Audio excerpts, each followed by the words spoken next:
Have you ever thought, is ISB better than IIM? Or have you ever thought the vice versa, are IIMs ABC better than ISB? Or have you been in such conundrums about schools?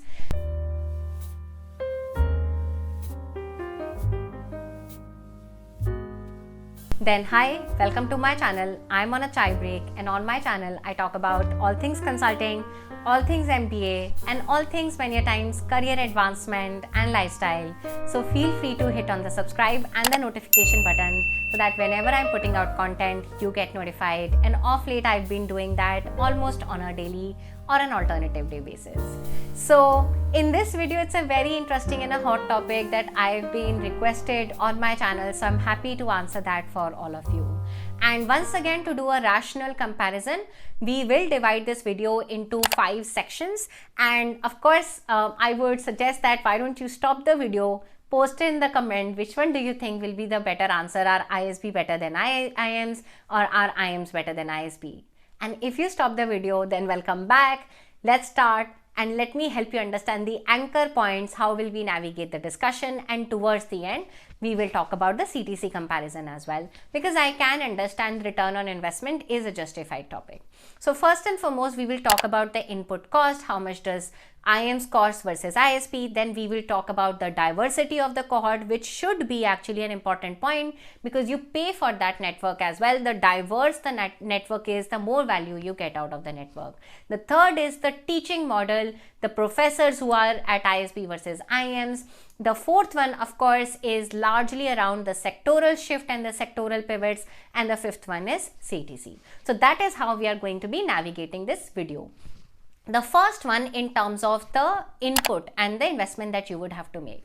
So ISB, and of course, by the way, this is not a paid video. I know I'm an ISB alum. I have tried to be as rational as possible and as transparent as possible, and everyone is, you could have your own view around it, right? I just thought of putting that out. None of my videos are promotional, just saying. But coming back, and which is a very different, I also wanted to just quickly comment, there's so many YouTubers out there who are doing promotional videos without even informing you all that these are promotional videos, which to my view is actually unethical. The top YouTubers in this country actually say that this is promotional video, which is more ethical way of advertising. But coming back, which is to start with the input cost. So ISB's cost currently stands somewhere around 33 and 34 lakhs, and it could be upward of that, which is a big investment. And IIMs on the other hand are standing somewhere around 24 and 25 lakhs. So of course ISB is on the upper end in terms of the initial investment that's required.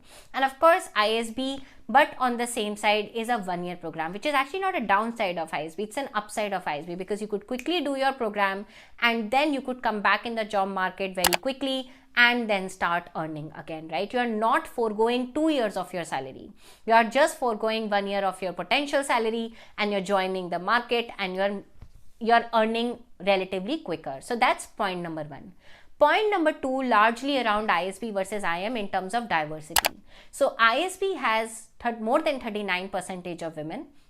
ISB of course has 5 to 10% of international candidates. In my cohort, there was a Canadian student, and of course he's a dear friend of mine. We both joined BCG, and then very interestingly, we both left after 2 years. He had joined IFC, and I joined Tony Blair Institute.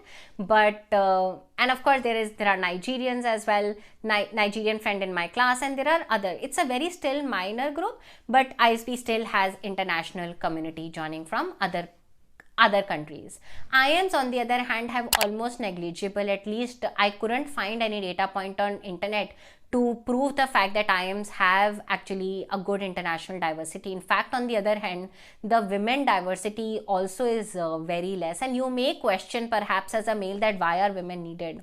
Women and men intrinsically tend to think different about the problems, and typically if you look at classic failure cases of airlines and many other top organizations, you would realize that there was a yes ma'am and a yes sir or a yes ma'am culture, which means that a group of people started thinking similarly, and nobody was questioning that this model of thinking doesn't work. And MBAs are typically all just about debates Harvard style case style format debates. I had made a separate video on is MBA dead and talked about what is a very good classic model of MBA degree, which is actually not given by a lot of MBAs in India. So feel free to check that out.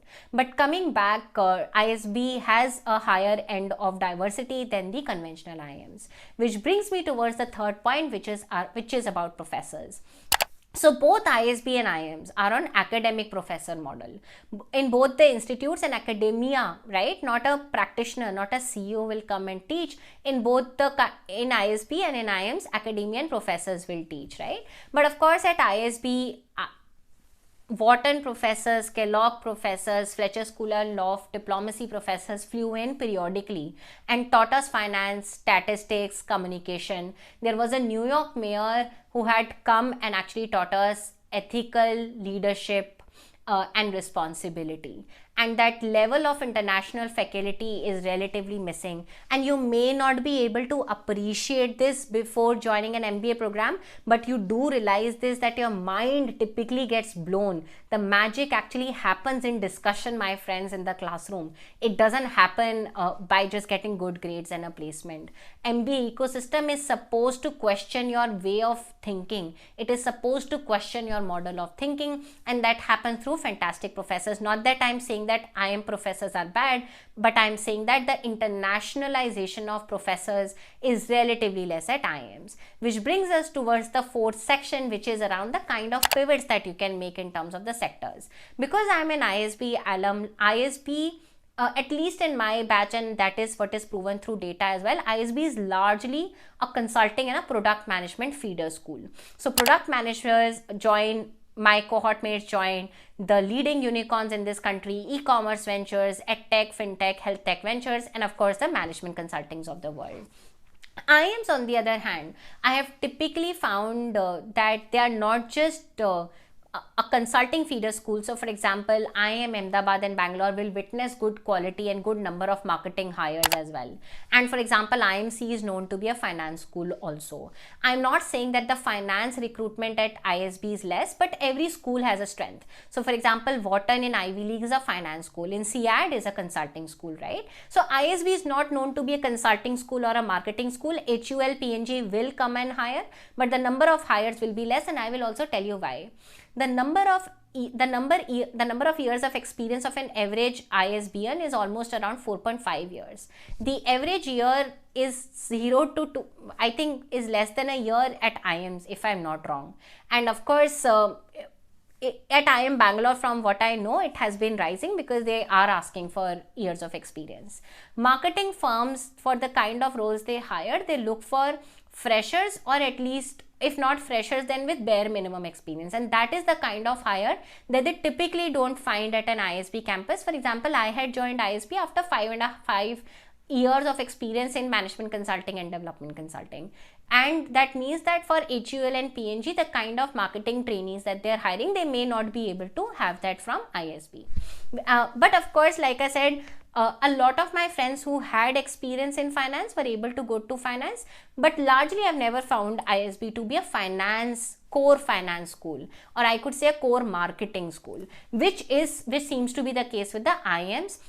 Which brings us almost towards the end of this video, which is around CTC. So this year in 2022, it was reported that an Economic Times article, I will paste or put somewhere on my video, a 32 lakhs average CTC was actually reported for ISB campus, right? And on the other hand, when you look at the CTC for IIMs, the top IIMs, it hovered around 27 lakhs.